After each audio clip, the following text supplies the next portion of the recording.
Assalamualaikum warahmatullahi wabarakatuh. Bertemu lagi dengan channel Belajar Hukum.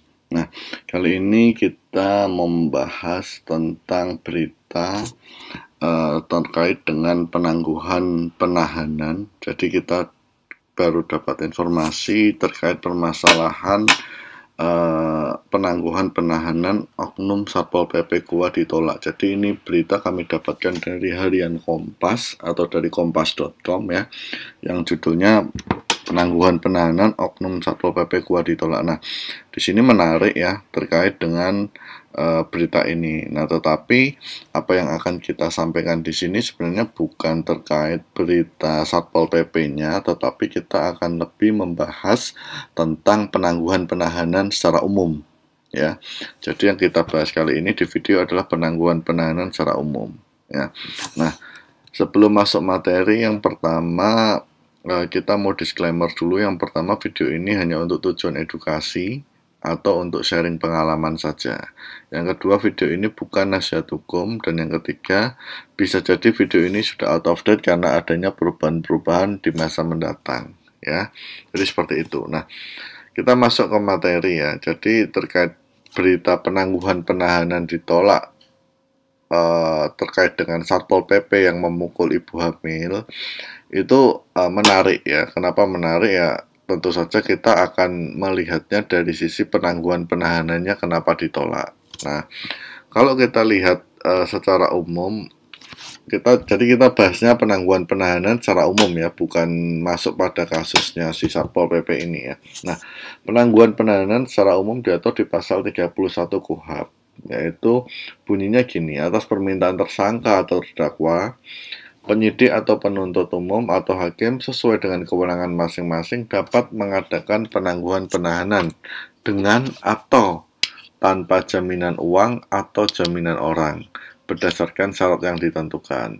Nah, kemudian pada penjelasannya berbunyi, yang dimaksud dengan syarat yang ditentukan ialah wajib lapor, tidak keluar rumah atau kota, masa penangguhan penahanan dari seseorang tersangka atau terdakwa tidak termasuk dari masa status tahanan. Nah, jadi sudah jelas ya, dalam KUHP itu siapa saja boleh mengajukan permintaan penangguhan penahanan kepada pihak, entah itu penyidik, penuntut umum, atau hakim, tergantung posisi kasusnya ada di mana.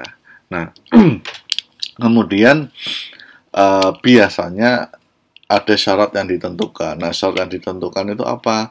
Yang pertama, wajib lapor, atau tidak keluar rumah, atau tidak keluar kota. Nah, jadi tergantung nanti dari pihak penyidik, penuntut umum, atau hakim menentukan.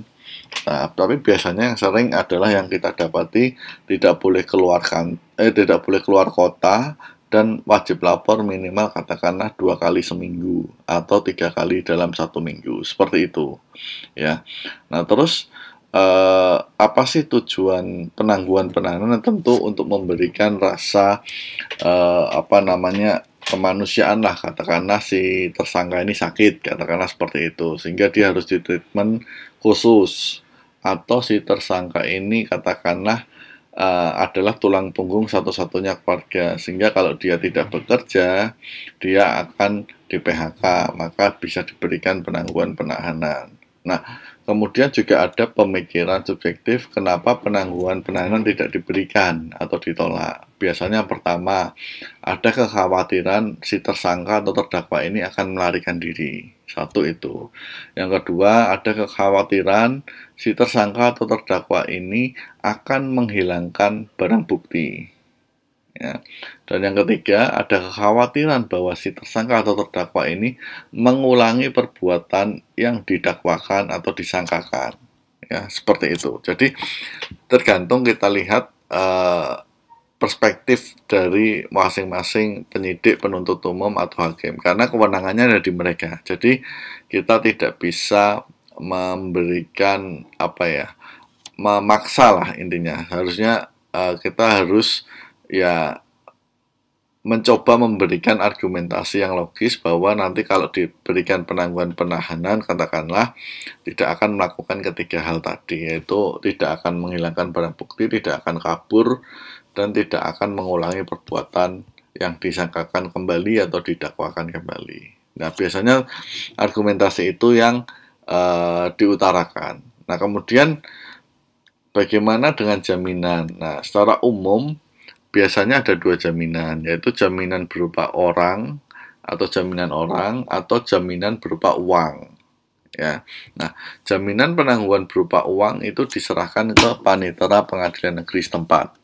Sedangkan jaminan orang dilakukan dengan membuat surat pernyataan jaminan diri dan berita acara. Nah, kemudian pertanyaannya, berapa besar uang yang untuk dijadikan jaminan? Nah, itu juga eh, tidak ada aturan yang mengatur baku. Ya, artinya tidak di-state apakah nominalnya katakanlah 1 juta, 10 juta, 100 juta, 1 miliar, tidak ada. Ya, itu nanti tergantung dari eh, professional judgment dari masing-masing pihak atau pihak penyidik, penuntut umum atau hakim.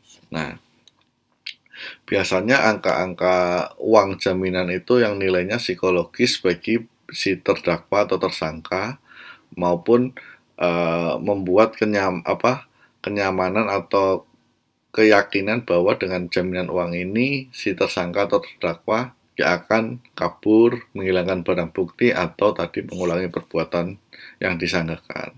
Nah, ternyata pertanyaannya kalau kabur gimana? Nah, kalau kabur dan lewat 3 bulan tidak diketemukan, maka uang jaminan tersebut menjadi milik negara dan disetor ke kas negara. Ya, seperti itu.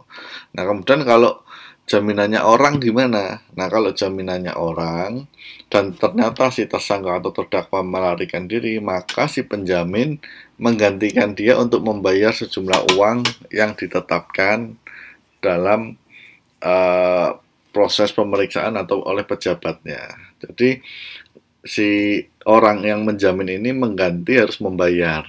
Nah, terus kalau dia nggak mampu atau nggak punya duit, maka disita barang miliknya, kemudian dilelang dan hasilnya disetorkan ke kas negara. Nah, jadi seperti itu. Nah, jadi mekanismenya ada dua ya, uang atau orang. Kalau uang ya uangnya diserahkan ke panitera sejumlah yang telah ditentukan. Kalau kabur uangnya hilang jadi kas negara.